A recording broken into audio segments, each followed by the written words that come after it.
नमस्कार दोस्तों, स्वागत है आपका हमारे एक और नए वीडियो में। आज है 19 दिसंबर और इस वीडियो में हम करंट अफेयर्स के कुछ इंपॉर्टेंट प्रश्नों की बात करेंगे जो आपके किसी भी आने वाले कॉम्पिटिटिव एग्जाम्स में बहुत ही सहायक होने वाले हैं। तो चलिए शुरू करते हैं। देखते हैं हमारा पहला प्रश्न क्या दिया हुआ है। पहला प्रश्न दिया हुआ है, भारत में प्रतिवर्ष 19 दिसंबर को कौन सा दिवस मनाया जाता है? तो इसका सही जवाब हो जाएगा गोवा मुक्ति दिवस, जिसको हम इंग्लिश में गोवा लिबरेशन डे भी कहते हैं। गोवा मुक्ति दिवस जो है वो भारत में प्रतिवर्ष 19 दिसंबर को मनाया जाता है। चलिए देखते हैं हमारा अगला प्रश्न क्या दिया हुआ है। 1961 में गोवा को पुर्तगालियों से मुक्त कराने के लिए चलाए गए सैन्य अभियान का नाम क्या था? तो इसका सही जवाब हो जाएगा ऑपरेशन विजय नाम था। इसका जो तथ्य दिया हुआ है वो 19 दिसंबर 1961 को भारतीय सशस्त्र बलों ने 450 वर्षों के पुर्तगाली शासन को समाप्त कर गोवा को मुक्त कराया था। वर्ष 2025 में गोवा अपनी 64वीं मुक्ति वर्षगांठ मना रहा है। ऑप्शन बी जो इसका सही जवाब हो जाएगा। अगला प्रश्न दिया हुआ है हमारा, 19 दिसंबर 1927 को काकोरी कांड के किन क्रांतिकारियों को ब्रिटिश सरकार द्वारा फांसी दी गई थी? तो इसका सही जवाब हो जाएगा राम प्रसाद बिस्मिल और अशफाक उल्लाह खान और ठाकुर रोशन सिंह। तो इसका जो करेक्ट ऑप्शन हो जाएगा वो ऑप्शन सी हो जाएगा। ए और बी दोनों जो इसका सही जवाब हो जाएगा। इसका जो तथ्य दिया हुआ है, आज के दिन को बलिदान दिवस के रूप में मनाया जाता है। ये जो 19 दिसंबर है वो बलिदान दिवस के रूप में मनाया जाता है। राम प्रसाद बिस्मिल को गोरखपुर, अशफाक उल्लाह खान को फैजाबाद और रोशन सिंह को नैनी जेल में फांसी दी गई थी। ऑप्शन बी सी जो इसका करेक्ट आंसर हो जाएगा। आइए देखते हैं अब हमारा अगला प्रश्न क्या दिया हुआ है। हाल ही में किस राज्य की कर्मश्री योजना का नाम बदलकर महात्मा गांधी प्रोजेक्ट कर दिया गया है? तो इसका सही जवाब हो जाएगा पश्चिम बंगाल।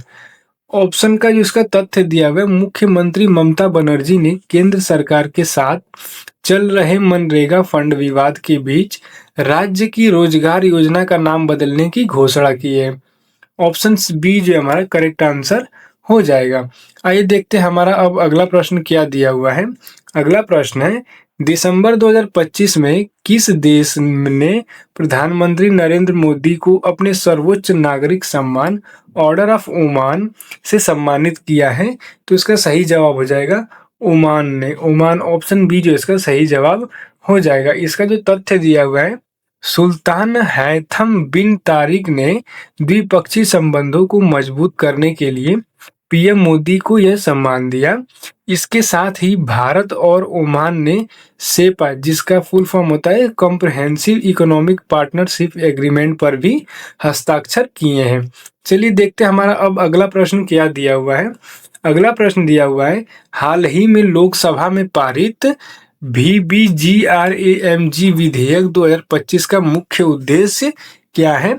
तो इसका सही जवाब हो जाएगा मनरेगा की जगह नई ग्रामीण रोजगार गारंटी योजना लाना ही VBGRAMG विधेयक 2025 का मुख्य उद्देश्य है।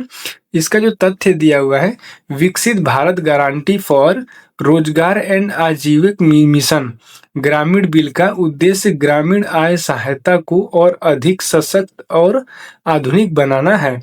ऑप्शन बी जो हमारा करेक्ट ऑप्शन हो जाएगा। आइए देखते हैं हमारा अब अगला प्रश्न क्या दिया हुआ है।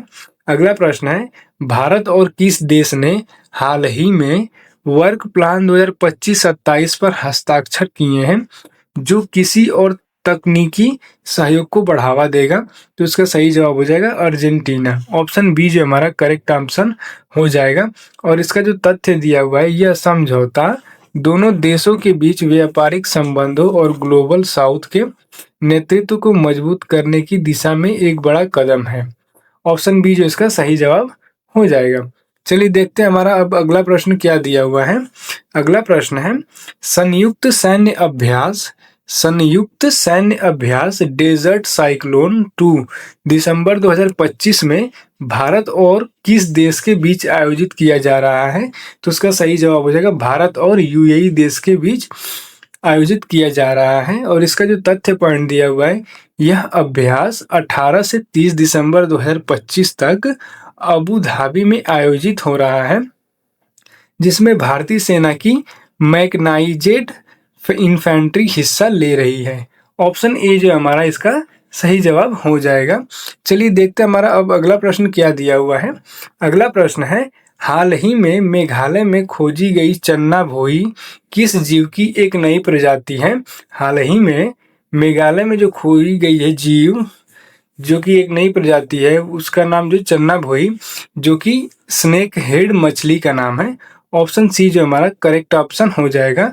और इसका तथ्य पॉइंट जो दिया हुआ है, वैज्ञानिकों ने मेघालय के जल निकायों में मछली की इस नई और रंगीन प्रजाति की खोज की है, जो जैव विविधता की दृष्टि से बहुत ही महत्वपूर्ण है। ऑप्शन सी जो इसका करेक्ट ऑप्शन हो गया है। चलिए देखते हैं हमारा अब अगला प्रश्न क्या दिया हुआ है। अगला प्रश्न है, राष्ट्रीय पेंशन प्रणाली एनपीएस 2025 के नए नियमों के अनुसार गैर सरकारी ग्राहक सेवानिवृत्ति पर एक मुश्त, जिसको लंप सम कहते हैं, राशि निकाल सकते हैं। तो इसका सही जवाब हो जाएगा 80% निकाल सकते हैं। जिसका तथ्य पॉइंट दिया हुआ है वो क्या है, देखते हैं। सरकार ने निकासी सीमा को 60% से बढ़ाकर 80% कर दिया है, जिससे निवेशकों को अधिक नकदी, जिसको इंग्लिश में लिक्विडिटी भी मिल सकेगी। ऑप्शन सी जो इसका सही जवाब हो जाएगा। आइए देखते हैं हमारा अब अगला प्रश्न क्या दिया हुआ है। 19 से 31 दिसंबर 2025 तक ग्लोबल एक्सपो इंडिया का आयोजन कहाँ किया जा रहा है? तो उसका सही जवाब हो जाएगा गोवा में किया जा रहा है। 19 से 31 दिसंबर 2025 तक ग्लोबल एक्सपो इंडिया का आयोजन कहाँ किया जा रहा है? तो गोवा में किया जा रहा है। ऑप्शन सी जो इसका सही जवाब हो जाएगा। इसका जो तथ्य पॉइंट दिया हुआ है वो देखते हैं क्या है। यह अंतर्राष्ट्रीय व्यापार कार्यक्रम गोवा के डोना पाउला स्थित कन्वेंशन सेंटर में आयोजित हो रहा है, जिसमें सौर ऊर्जा और इलेक्ट्रिक वाहनों पर विशेष ध्यान दिया जाएगा। चलिए देखते हैं अब हमारा आगे क्या दिया हुआ है। 19 दिसंबर के कुछ वन लाइनियर फैक्ट्स दिए हुए हैं। जो देखते हैं हमारा पहला पॉइंट क्या दिया हुआ है। गोवा शिपयार्ड लिमिटेड, जिसका शॉर्ट फॉर्म है जीएसएल, हाल ही में भारतीय तटरक्षक बल के लिए आईसीजीएस सार्थक जैसे जहाजों के लिए निर्माण के कारण चर्चा में रहा। दूसरा पॉइंट दिया हुआ है, संजय मल्होत्रा आरबीआई के गवर्नर के रूप में उन्होंने हाल ही में विकास को गति देने के लिए ब्याज दरों को कम रखने की संकेत दिए हैं। अगला पॉइंट दिया हुआ है, वायु प्रदूषण, लखनऊ में भारी स्मॉग यानी कि कोहरे के कारण भारत और दक्षिणी अफ्रीका के बीच होने वाले T20 मैच को रद्द करना पड़ा है। तो दोस्तों आज का हमारा जो वीडियो वो यहीं पे समाप्त होता है। अगर आपको वीडियो पसंद आई हो तो आप वीडियो को लाइक कीजिए, हमारे चैनल को सब्सक्राइब कीजिए और अपने दोस्तों के साथ ज़्यादा से ज़्यादा शेयर कीजिए। मिलते हैं अब अपने नेक्स्ट वीडियो में, तब तक के लिए जय हिंद।